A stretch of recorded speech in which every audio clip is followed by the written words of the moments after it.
Welcome to the neighborhood, Hapi Hood the podcast, where we deliver meaningful content to grow your faith, well-being, and leadership skills. Hey neighbor, I'm your favorite neighbor, Jay Murray, lifestyle coach, inspiring others to develop self-worth through leadership applications that will enable them to live in purpose. Hapi Hood the podcast. Finish Message. what you started.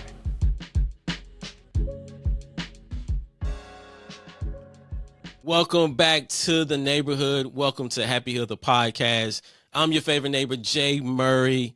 This is where we provide you everything from tips on leadership, faith, and well-being. I'm so glad you decided to stop in for another edition of Hapi Hood the podcast.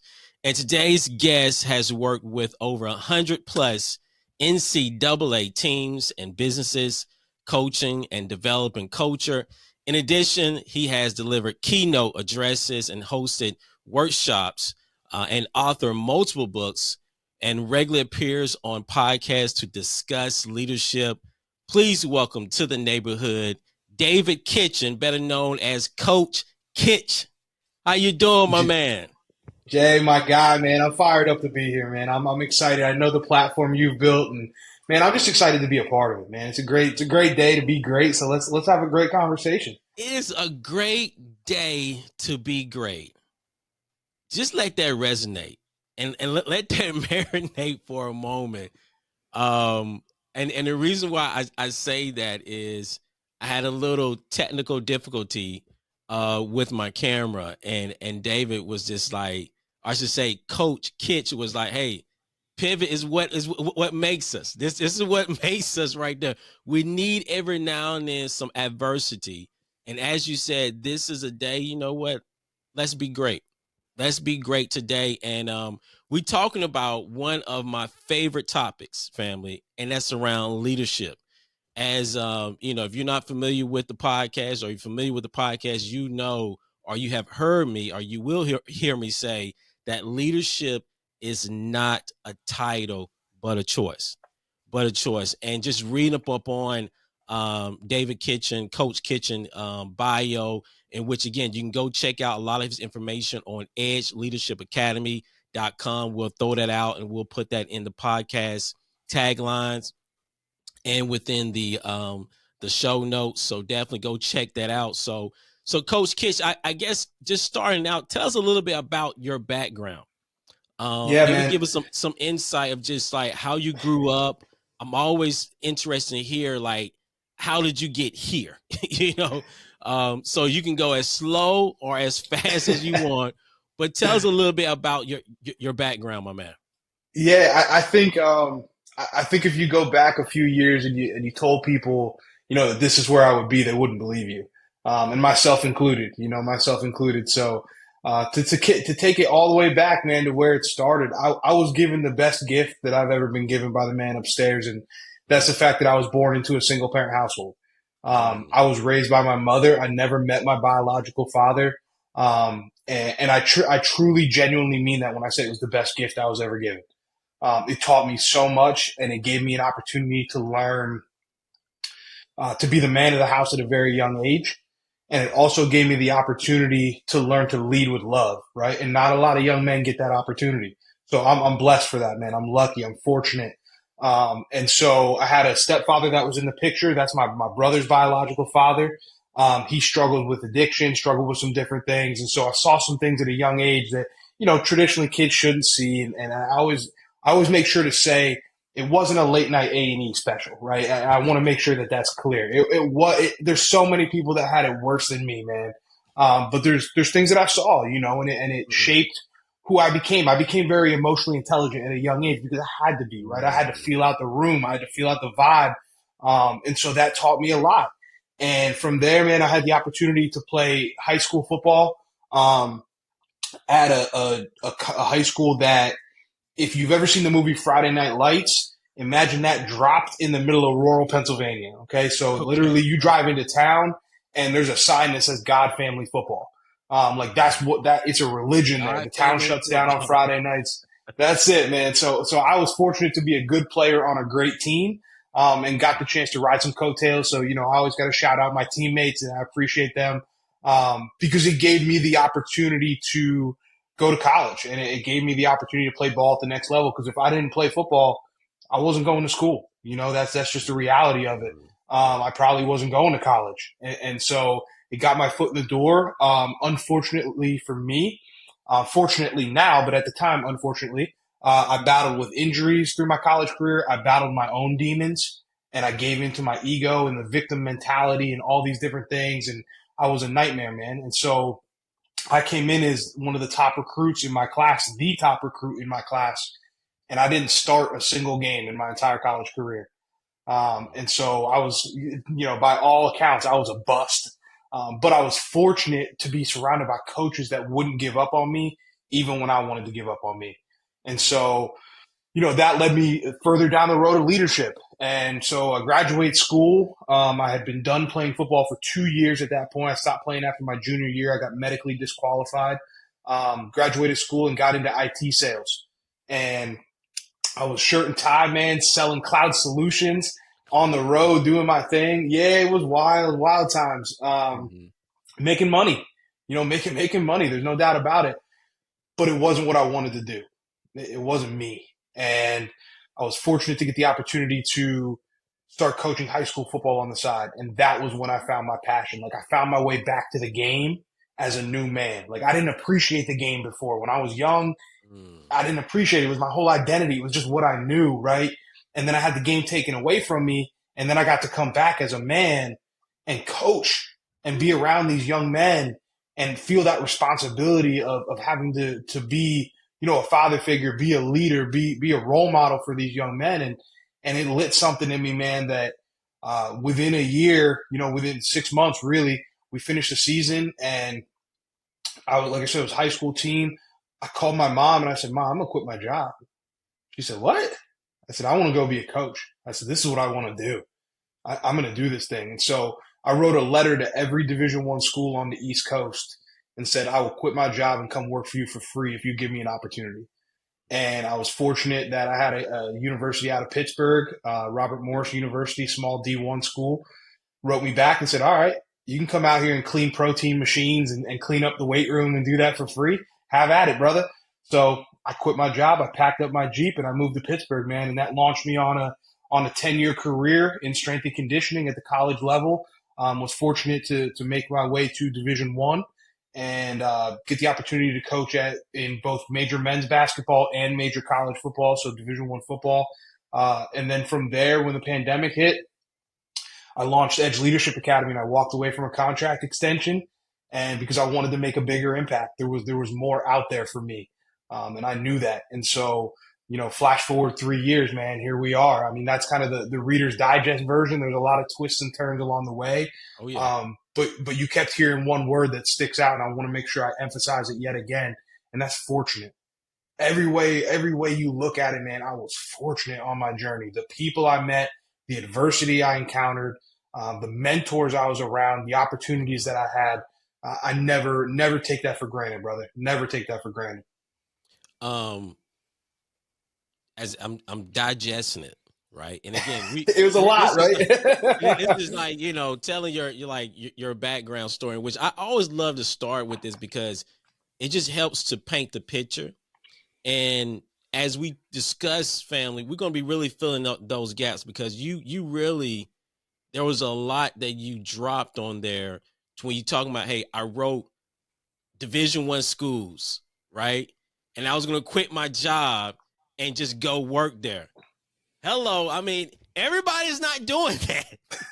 You know, that's not just like, oh, let me just go ahead and do that. You know, everybody can't do that. So we're going to go back to that. But something that you said, man, that really, it resonated with me. And this was kind of going back to when you were saying that you was raised by your mom and you was fortunate to raise by her. And you had to learn emotional intelligence early. And you said you had to lead, you had to learn to lead with love.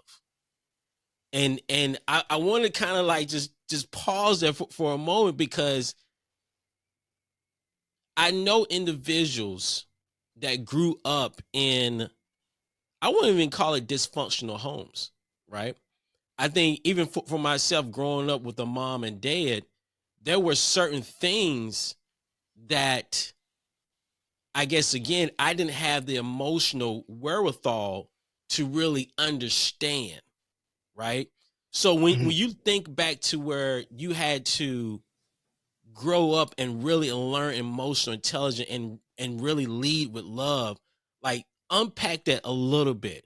Like what was certain things that really either helped you or like I don't even want to use the word force, but really kind of help to cultivate you to understand and recognize that I need to read the room, right?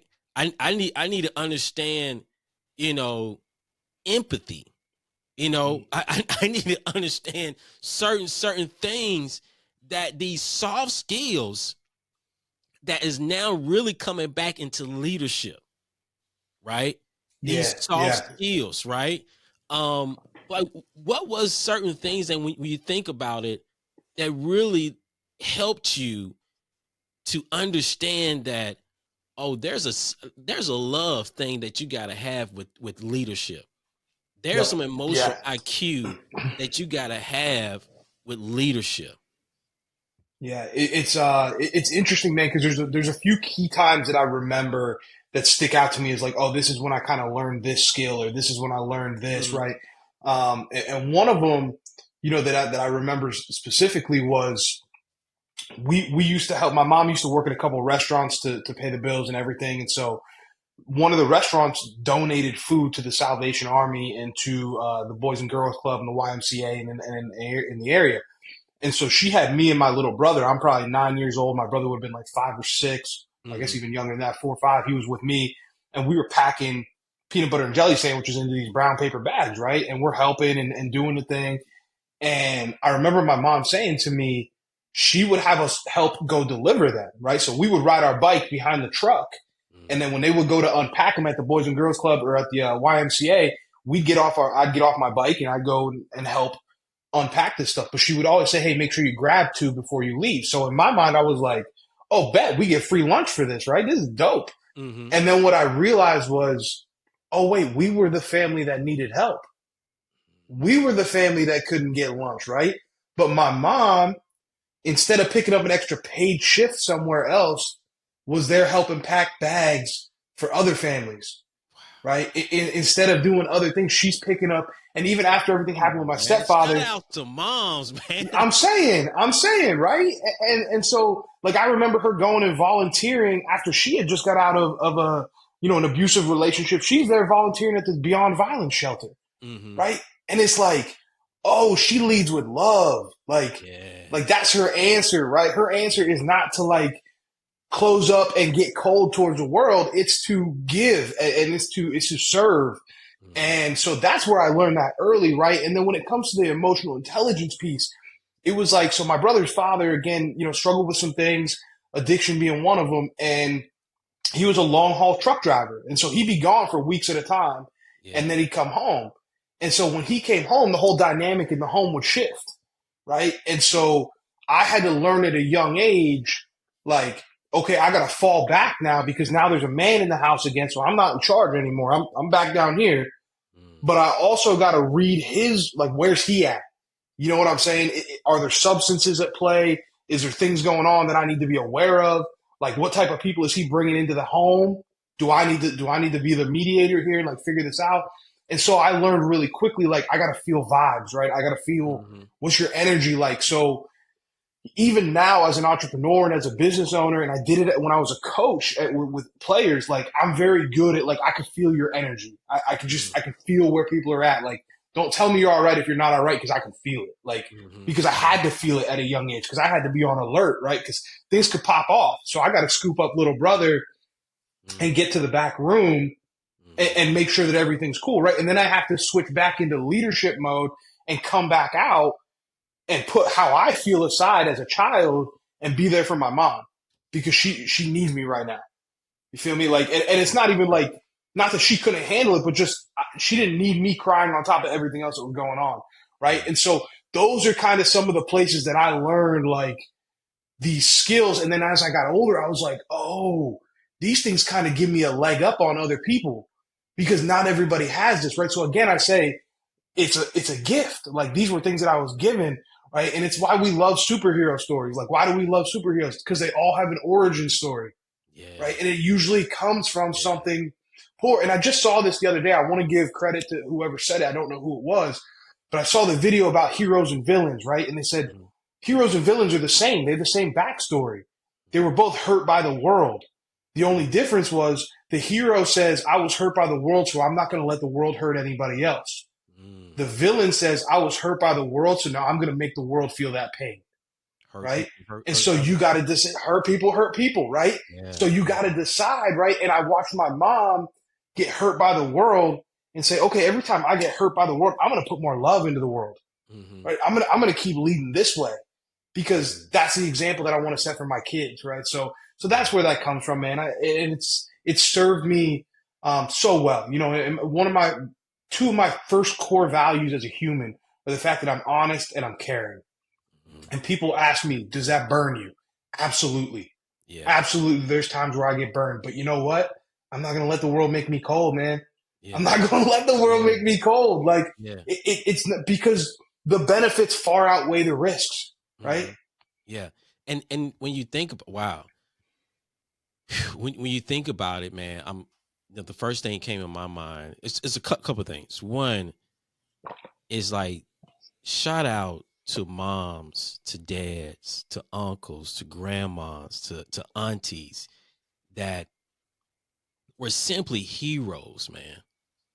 Facts. With like very and the thing about as I think about my parents, and I grew up as a preacher's kid, and Mm-hmm. my mom and dad, they served, and that's where I got a lot of my servant leadership skills from. Mm-hmm. At the time I didn't realize that, but as I think back and observe, and I mean not observe but reflect on why I do the certain things that I do, why I pour out myself to others, why I lead with sometimes with so much passion, and having compassion for others, is because I saw that. And I was taking mental notes, even though at the time I probably didn't even know I was taking these mental notes.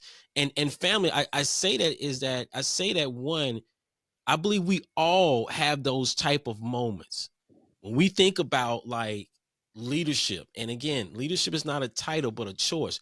Your mama choosing to lead with love, right? It wasn't trying to be that I am the top volunteer and this is my role, but this is what I was called to do, right? This is what I was called to be great at in this moment. And to see these examples that we grew up with and how that plays a part in our leadership is phenomenal to me. So we can never forget how we grew up. We can never forget those moments, to your point where you said, and maybe you didn't realize it was a gift at that time, but now Right. it has become a gift. Maybe that time, Well, I can only imagine those moments, and even maybe if you have processing, to be very traumatic. yeah, I mean, they definitely were, right? But I come to a point where I look at things like every scar's got a story, man. Yeah. Like every Yeah. scar got a story, bro. Yeah. And you look at it and you're able to say, Yeah. this is what I learned from that, right? Yeah. And these are the things, this is what led me to where I am now. And if I didn't have those experiences, I would be a different person. Yeah. I would be a different man, right? Yeah. I love the way I lead. I love the way Yeah. that I'm able to connect with people. Like I'm okay with the downside of it, right? And did it take work? For sure, man. Absolutely. You know, there were times, like I said, when I got to college, I played the victim card. I Yeah. played Yeah. the ego and the I'm upset about, you know, not meeting my dad and this, that, and the I played that stuff. I felt Mhm. sorry for myself, right? And then it got to a point where it was like, this stuff isn't serving me. Mm, This anger is not serving me. mm, This hate's not serving me. These mm, things that I'm putting out into the world, they're not mm, serving me. mm. Right. And my relationships with people and the way that I was going about my business, like it wasn't serving me. Yeah. And not only that, after I would have those moments of ego and this, that, and the other, it was a self-awareness to be able to say, man, these people are looking at me the way I used to look at my stepfather. Mm-hmm. And I don't ever want to feel that way. Right. So I gotta process this stuff Yeah. because I can't keep going on this way. Yeah. Right. And then once I started to, Yeah. you start to plant the new seeds. Mm-hmm. And then you start to harvest some of those seeds and you start to see the fruit you're getting and you're like, oh, my life is now going this way. Yeah. I'm now seeing the benefits of doing this work. Right. And so now, years later, to this day, I still say there's a direct correlation between the more work I do on myself, the better my relationships get, the better my life gets, the better my business gets, the better everything gets. Right. But in order to do that, you got to go to the dungeon and you got to spend some time with your demons and you got to look them in the eye, call them what they are, call them on the carpet, right, and deal with that stuff. And that's something that I push to all leaders. I push that especially to men. And in particular, we'll get real direct here, African-American men. Mm-hmm. We got to deal with our stuff, man. We have to. Yeah. Right? That vulnerability gives you strength. And then you can lead your family and your community the way we're supposed to. Right? Yeah. And I don't want to get on too much of a soapbox, but that's my feelings on that. Coach Kitch, man, this is what it's about, man. This is about you listen to Hapi Hood, the podcast, talking with Coach Kitch, the founder and owner of Edge Leadership Academy. You can definitely go check it out, edgeleadershipacademy.com. Wow, man, something as you were saying about you didn't want to play the victim card. I thought about what you just said about the hero and the villain. It's like the villain, man, you played the victim card because the world did you wrong, but then you turn around like, you know what, I'm gonna do other people wrong. Right. And to your point where it's just not serving me. There's something deeper within my calling, and which I believe like your God calling, that in order for you to be who you are today, that part or that season had to be part of your story. Absolutely. 100%. You know, 100%. I needed it. Yeah. You know, I needed that. When you take those glasses off, right, and the victim glasses, and you start to see life in HD, and you start to say like, hey, I'm responsible for my decisions. I'm responsible for my life. I'm responsible for the outcomes. Like there's so much power in that. And then you become like obsessed with the improvement, and you become obsessed with like, how much better can I get? How much more can I improve my relationships? How much more good can I put out? Right? Because it's me making the decisions. I got my hands on the wheel now. Before I was letting everybody else steer. Right? Now it's me steering. And so now I can step into what I believe is my hero's journey. Right? But you have to go through that. You got and we try and rush through the storms in our life. We try and rush through them, and then we close the chapter and we say we don't talk about that. Yeah. Right. And especially as men, we say, hey, I don't talk about that. Yeah. Right. Yeah. I don't know if did you see the new Creed movie? I don't know if you've seen the new Creed movie. Yeah. The scene where he's like, I don't want to talk about it. Yeah. And it's like, that's what we do. Right. But if you do that, then you miss the lessons. You miss the feedback, right? The world is giving you feedback, and all the answers are in the book. You just got to be willing to sit and read the pages. And that's why I say every scar has a story, right? You have to be able to relive that. And so the way that I put it to people is like, if your life is a hallway, right? We walk down this hallway and we open a door a crack and we see things we don't like, and then we close the door. Well, if you never go all the way in the room, you never get to read the lessons that are on the walls for you. Yeah. Right? And maybe you can't read it right now. I get that. There's things in life that are too painful. I can't revisit that right this moment. Yeah. But at some point, you need to. You need to. And you have to. You're going to need to. You're going to have to. And I wanted to, and I would love to get your thoughts on this, and we can kind of go back and forth because I have my own thoughts. But when you said that you got to go down to the dungeon and you got to face your demons, Just like the young man that told you, like, hey, people tell him I gotta be a leader, I gotta be a leader, I gotta be a leader. I don't know how to. Like, I don't know how to go back and face that little boy, that little girl, right? What do you like? It doesn't even have to be in no sequence, anything. But like, what's some of the Mhm. first couple things that you feel either you did that helped you, and you will encourage others to do the same thing? Like, how did you face those demons, man? First things, I changed my environment. Mm. Right. I got started to get intentional about the people that I spent my time with. Right. Because think about it this way. I'm Woo! sure you've seen Woo! examples like this. Like, yeah. If you plant a seed, think about it this way. If you plant a seed and it doesn't grow, right? You don't blame the seed, right? You blame the soil. Mm-hmm. So we got to change the soil. Like, and sometimes we don't do that because the version of us that held those traumas and held those situations and wasn't able to step into that leadership role in your life, in your community, that version, you get used to that version. And so you get used to the things that are around that version. But if I want to become a better version, then I got to be in better soil, right? And the same thing was the things that I consume. You don't put regular gas in a Ferrari, Come on right? now. I'm trying to be a Ferrari, you know? Come So on. so I change. Yeah, I mean it's simple, it's not easy, right? So the Yeah. first thing that I tell people now, you want a little kickstart, change your timeline on social media from entertainment to education. Yeah. It's a little thing. It's a little thing, right?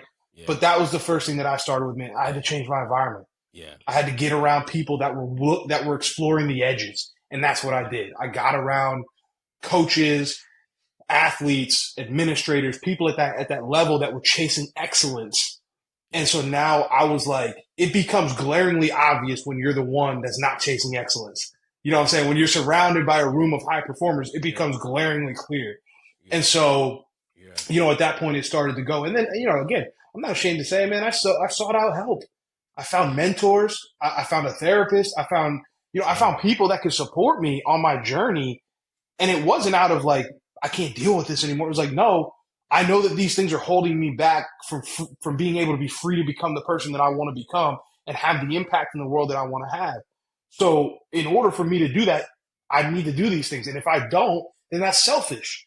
Mm-hmm. That's selfish for me to keep the things that I know to myself just because I don't want to do the work. Like, no, you got to share your gift with the world, right? And so in order to be selfless, you got to be selfish about taking care of yourself. Yeah. Yeah. It's I had to get very animated with my woe because I used to tell people that it's like you don't put no regular glass in a Ferrari. You don't do, like, who does that?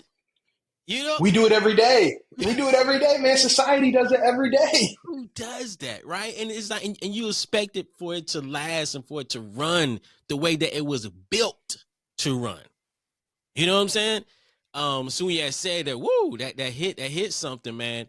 I as you were saying, like, far as changing your surroundings, I couldn't help but to think about it's a Bible story of Jesus healing a blind man, taking him out of his surroundings. He took him out of the village that he was in. He used saliva to help him see, and he told him, "Don't go back into that village. Don't go back into that village." And I think it comes a time, and I know, especially because I had to deal with myself around this, where you grew up with your day ones, but it becomes a time where your day ones are becoming your not ones. You know what I'm saying? Well, and here's the thing: your day ones are chosen for you by Yeah, your environment. yeah. Your day twos, you choose. The day If two, you're yeah, still hanging out, yeah, let's just call it what it is. If you're still hanging out with losers at 22 years old, that's on you. yeah. That's a choice. You're That's a choosing choice. that. You know what I That's mean? a choice. Kindergarten through, high school, like, yeah, you're subject to your environment, right? Mhm. But once you leave that, once you get out of that, you're a grown man or grown woman. Like, you're choosing this now. And there's That's true. power in that. There's power in being able to say, just acknowledge it. Don't Yeah, judge it. yeah. Just acknowledge it and say, hey, right now I'm choosing things that don't serve me. Mm. I need to start making different choices. Yeah. right? And then because now you're taking the power.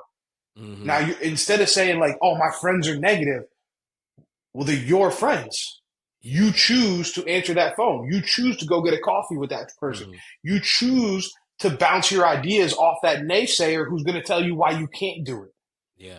Right? Yeah. Like you're choosing that. So you have to be open and honest about that with yourself and say, listen, I got to curate my friend group. I got to curate my network. There's levels to this, right? Mm-hmm. And that's where I've gotten to now is where there's levels to my friendship. Like there's people that are inside that are my tribe. Yeah. Like those are the people that I go to battle with. Like I say, they live in the arena with me. Yeah. Yeah. I like, love, and respect and trust those people. Mm-hmm. All right. There's group 2, which is a little bit outside that. Those are people that I love. Mm-hmm. All right. There's people that I love. They got good values. They're doing the right things, but maybe they just don't understand the business side, or they don't have a complete package, but they're still good for me. Yeah. Yeah. Right. And then on the outside, I got my level 1 people. These are my connections. These are the dudes I know from high school. These are a guy maybe I like to play a little golf with and have a beer with or watch the game or whatever, right? Yeah. I like them, right? So I like the people on the outside. I love the people on the second ring. The inside people, I like you, I love you, I respect you, and I trust you. Mm. And I'm very clear about that, right? To the point where like every 3 or 4 months, I sit down and I make a list of who's in what group and how much time I'm spending with these people and what influence they're having on me. Because I need to be aware of that, right? What do you bring out of me? Because I'm choosing it. Mm-hmm. And so I got to be in control. If you can't measure it, you can't manage it. You know what I'm saying? So I got to look at that. And so the people that are on the outside, generally speaking, I have to look at how much access and influence am I giving this person in my life? Mm-hmm. And do I like the results that I'm getting? How does this person make me feel? What character traits do they bring out in me? Right? And then what are they bringing to the table?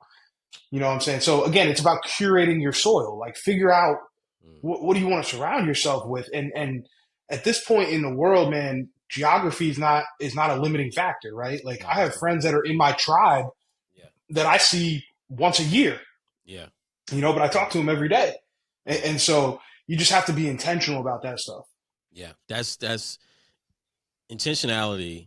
And I'm hearing like setting boundaries, Oh, absolutely. Because the level 1 friends, like I have those, and you hold on to that connection, right? Mm-hmm. And because I think there's still there's bridges, you know what I'm saying, and access. And there's value there. There's there's value. There's value there, right? And when you get into them two and threes, and I love how you explained that, like the threes, I think about these are the individuals that's in the trenches with you. When I think about my wife, my wife praying for me, we praying together. I got her back. She got my back.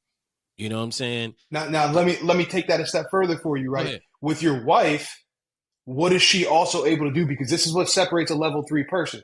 Your wife is also able to hold you accountable at any time. Yes, she is. She's also able to shoot it straight to you, right? Call me out. That's a level 3. That's a level 3. They got the green light. They got the green light. They know my vulnerabilities. Correct. They know Correct. when that's some BS. Stop. Mm-hmm. Stop. Stop. And they love and respect you enough to say that. To say that. To your level 1 people, they might not. No, you're right. And I would say they won't say that.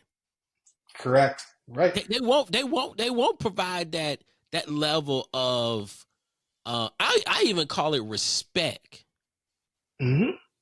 They won't. It's more of a passing by.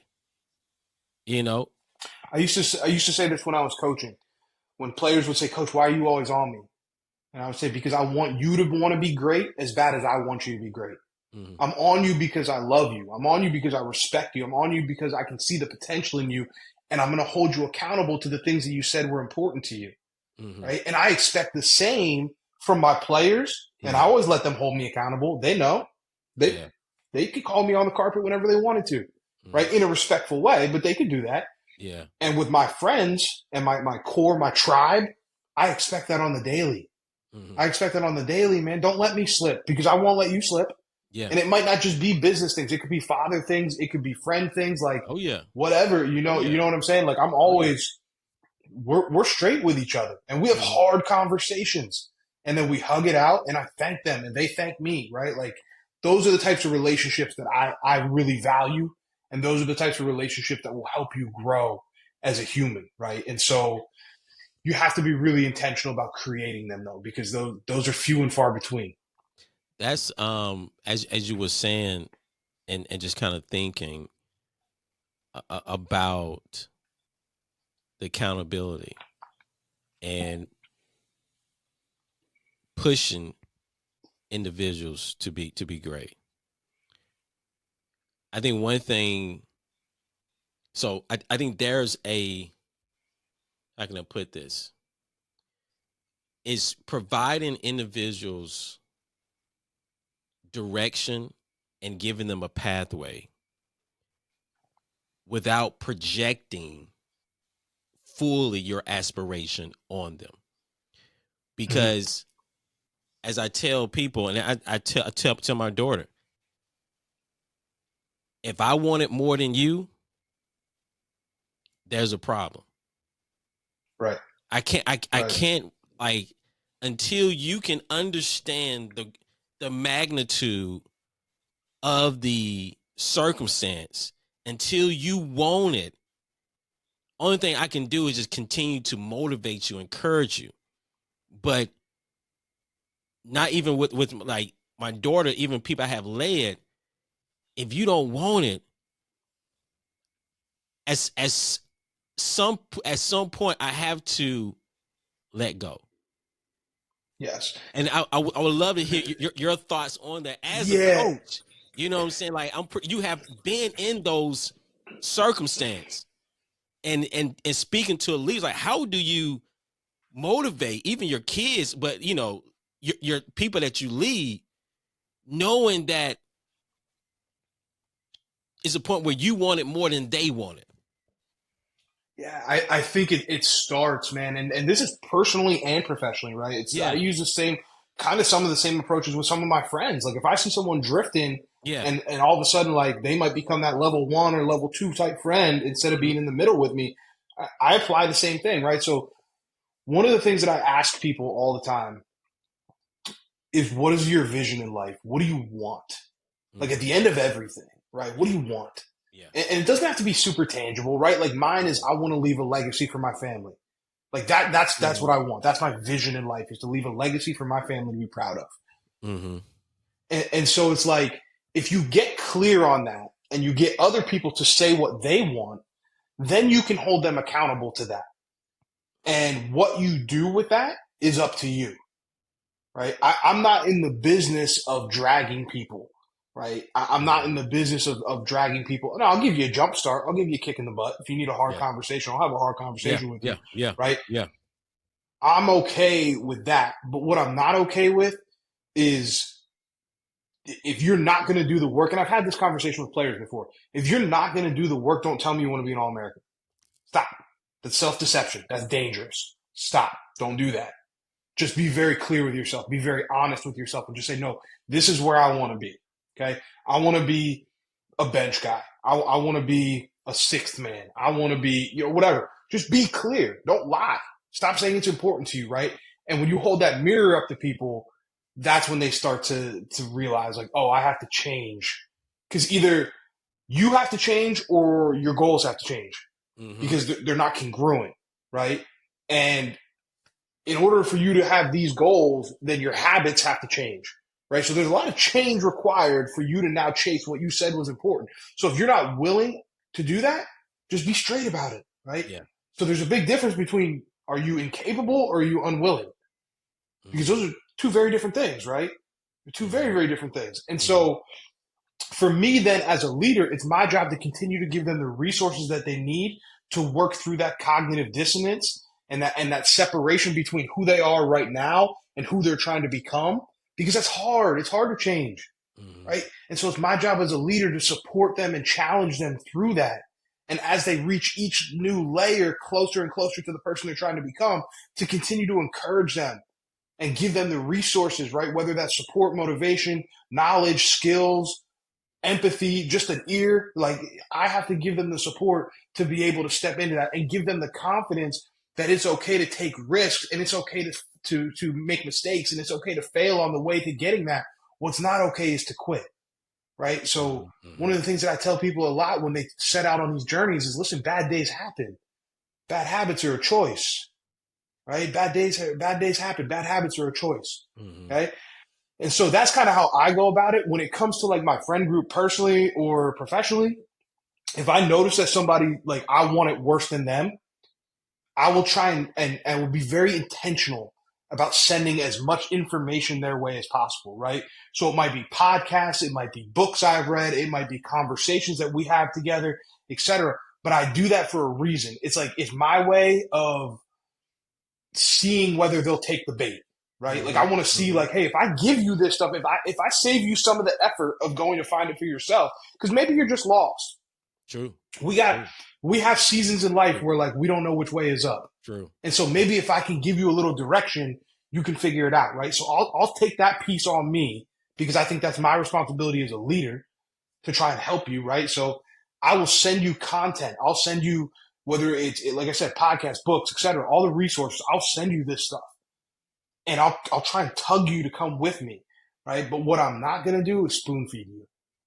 And so I'm very clear about, like, to me, it's not a red flag, but it's an alarm. It's something to pay attention to. Like, when I'm sending information to somebody, and if I ask them about that information, because I'm intentional about following up, then, like, hey, what'd you think of that podcast I sent you, or what'd you think of that book, right? If I'm not getting the feedback or the confirmation that you're ingesting the information, like, at some point I'm gonna stop, right? Because, like you said, I gotta let it go.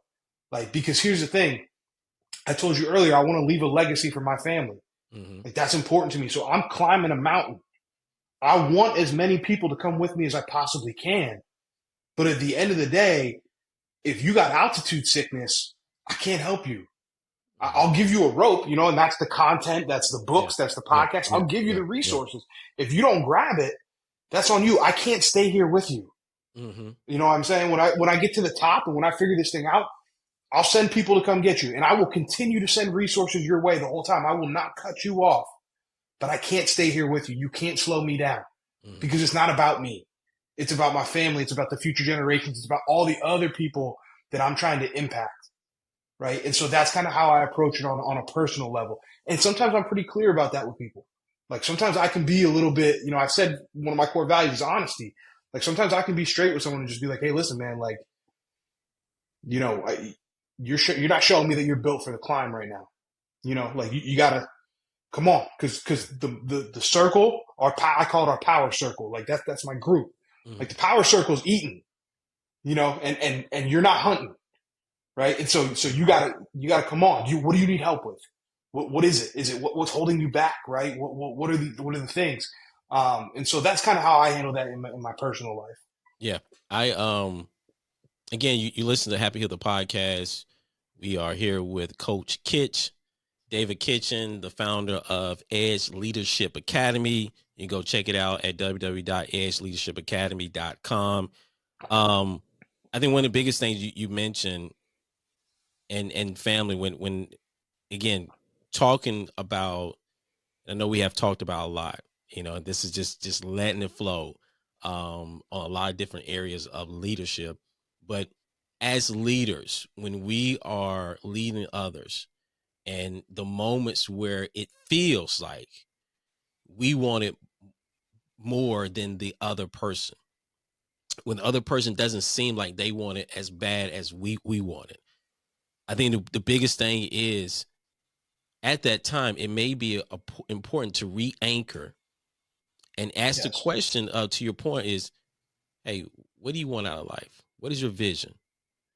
Because, to your point, their vision was once to be an All-American. It now may be just, hey, I want to be a 6-man, which that is totally cool.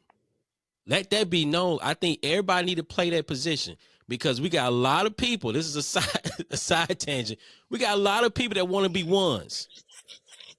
We got a lot of people want to be ones in which you are better suited, and it's totally okay to be a 2, to be a 3, because sooner or later that 1 and 2 may get hurt, and that 3 need to step up.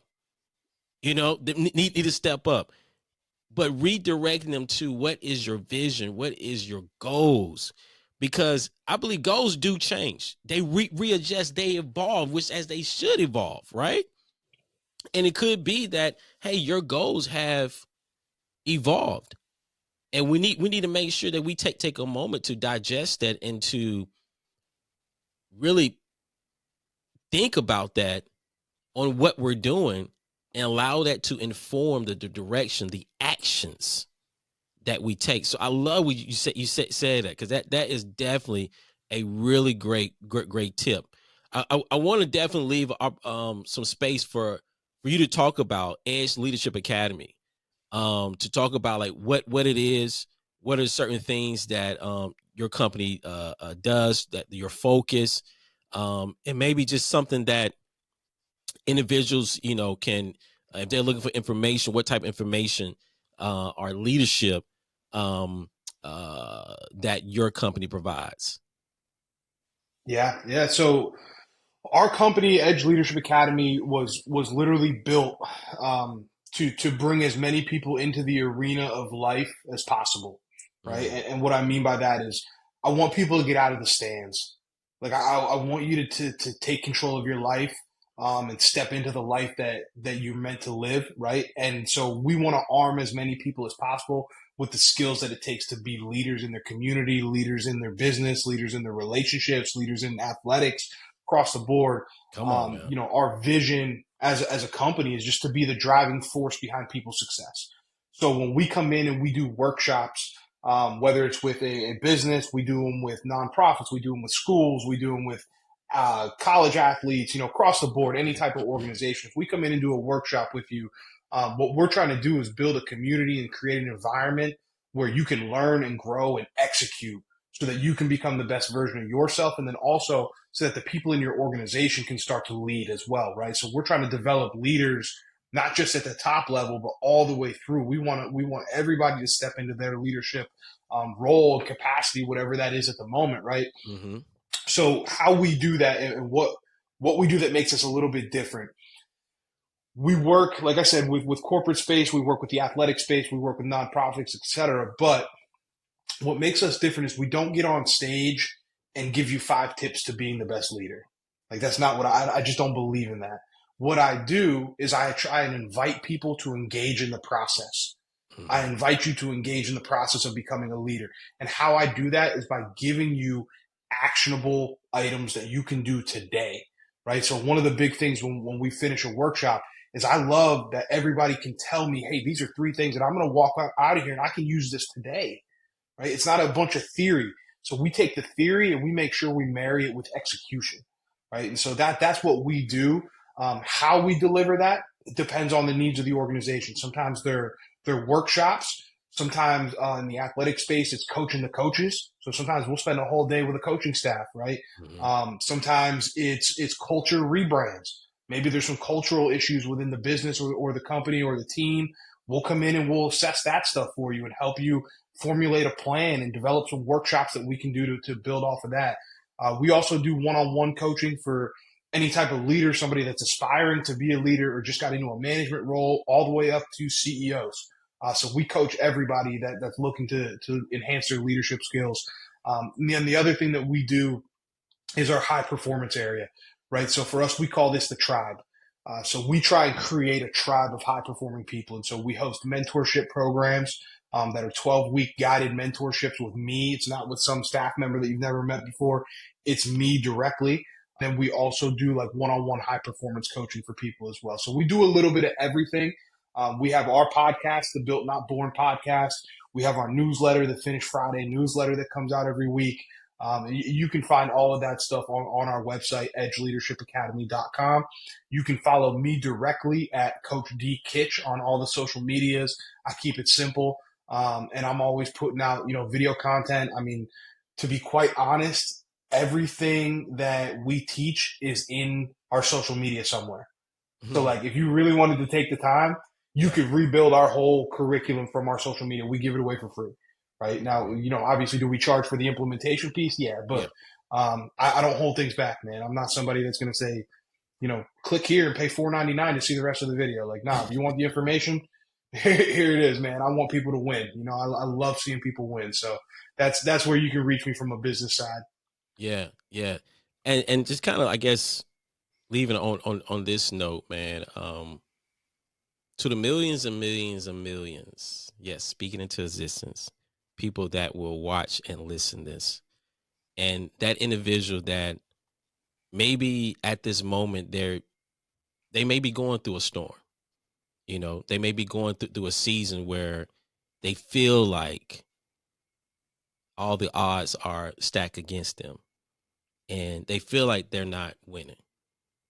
I just want you for a moment, just like speak to them. Like, Yeah. How would you encourage them? What would you say to them? Most powerful thing you can do when you're going through a storm, right? Most powerful thing you can do is just add an extra word, right? Because when we go through storms, what do? We stop, we put our hands out, we look up at the thunder and the lightning, and we go, why me? Right? Add one more word there. Why not me? Why not me? Right? Why can't I be the one to overcome this storm? Why can't I be the one to write a great ending to this movie, right? This is not a bad movie. This is one bad scene. And so when I'm talking to people that are going through it, man, just keep going. It's head down, eyes forward, right? It's going to run out of rain. It's not going to rain forever. And when it does, when it stops, you're going to be so proud of the person that you've become. And those storms, they forge us into who we're supposed to be. It's necessary. It hurts. It's uncomfortable. It's pressure. It's change. It's a lot of different things, man, but it is forging you into, it is building the skills and the resiliency necessary for you to step into the arena and win big, right? So if you're in that storm right now, man, stop for a second, get a little cocky, have a little swagger, and just go, why not me? Watch what I'm going to do. Watch what comes next, because it's going to be special and it's going to be great. And I'm telling you, being special and being great is not reserved for special and great people. It's open to everybody, man. So if you're in that storm right now, you are special, you are great. Why not you? Write your story. Give it up, happy family, for Coach Kitch. Oh man. Thank you so much. Again, you hear all the social media handles in which we'll have this all in the show notes. You can see all that within the links. Definitely go check them out. edgeleadershipacademy.com. What's your IG handle again? Coach D Kitch. Yeah, it's at Coach D Kitch. All right, that's the IG handle. Man, I want to thank you for coming on. I want to thank you for you providing your honesty, your insight, your transparency, just your authenticity to understand that you were called for this, man. When I think about how you started your story and what you said and how it's a gift now, to lead with love, man. You're doing the same thing. Wow, that your mom doing, because this is like, it feeds you. It feeds you, man. Like this. That's why I say leadership is not a title, it's a choice. It's these choices that you make. You're not only leading others, but this is helping to lead you. So keep doing what you're doing. Keep standing on the edge and keep striving, man, because you're doing great things, and family, you're doing great things as well. Know that you were born and you was made to be great. But no matter what life brings you, I want you to do three things. I want you to love God, love yourself, love your neighbor. I'm your favorite neighbor, Jay Murray. Till next time, be blessed.